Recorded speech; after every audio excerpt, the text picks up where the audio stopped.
So there's probably very few gamers that haven't had a gander at Untitled Goose Game by House yet. It released in September 2020, and I've recently played through the game and thought it was a worthy addition to the Aussie Spotlight collection of videos. Now, House are based in Melbourne, and Untitled Goose Game was only their second game, so I did feather my expectations going in. But it turns out I really didn't need to. Playing solo, or even better, couch co-op, turned out to be a honking good time. Talk to me, Goose. Goose Game has you take on the role of local winged town terrorist, and the sole goal is to injure or inconvenience as many citizens as possible. As mentioned, you can choose to adventure solo or pluck up the courage and play couch co-op, and multiply the malad mischief with a friend.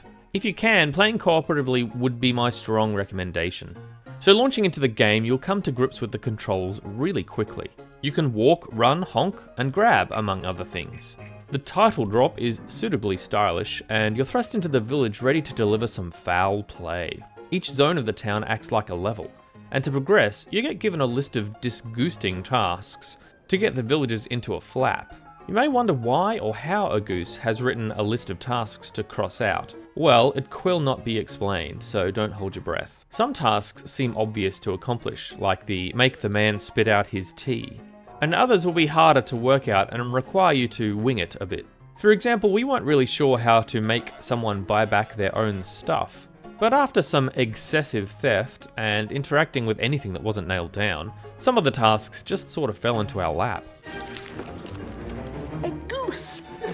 After completing enough jobs of being a jerk, you'll unlock the final task to advance to the next area of the village. You might ask, what'll the villagers do when you complete the final annoyance? Well, suddenly you'll see a lot of no geese allowed signs going up. No one seems to take a joke in this town. What can I say? Life goose on. It's been compared to Goat Simulator, and I can see why. Both games essentially ask you to be as big a nuisance as possible. But Goose Game is far more of a structured experience. Goat Simulator is like a pond to play in, where Goose Game is more of an elaborate multi-tiered waterfall that you paddle down. Gooses! Geeses! It's such a quirky little game, and it's presented with equally odd graphical styling. Characters and objects are depicted very simply. It reminds you of a child's painting, bright colours in big unshaded splodges. It's uncomplicated, but strangely it works for a game essentially about having a quacking good go at ruining everyone else's day. Probably because as you go about your laundry list of larceny, you can't help but chuckle with childhood glee at the mess you make. The soundtrack too is inspired. Discordant piano plays with perfect timing as your actions culminate in disorder.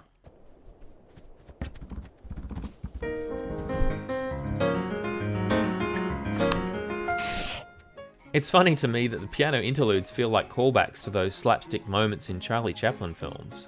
Only replace Chaplin with a goose. The whole town is a decent size, including a garden, cottages, a main street and stores, a pub, and a little surprise at the end that I won't spoil, but let's just say that the bill comes due. My favourite part is sneaking into the pub and stealing beer glasses. Trying to move through the space like a stealth ninja bird is jolly good fun. A wise goose knows when it's time to duck. I've had a great time being a massive pain in the tail feather, and I'd strongly recommend you flock to the Steam store and pick it up. Oh, damn. Well, that won't do. Anaquaquin. Nice. Talk to me, Goose.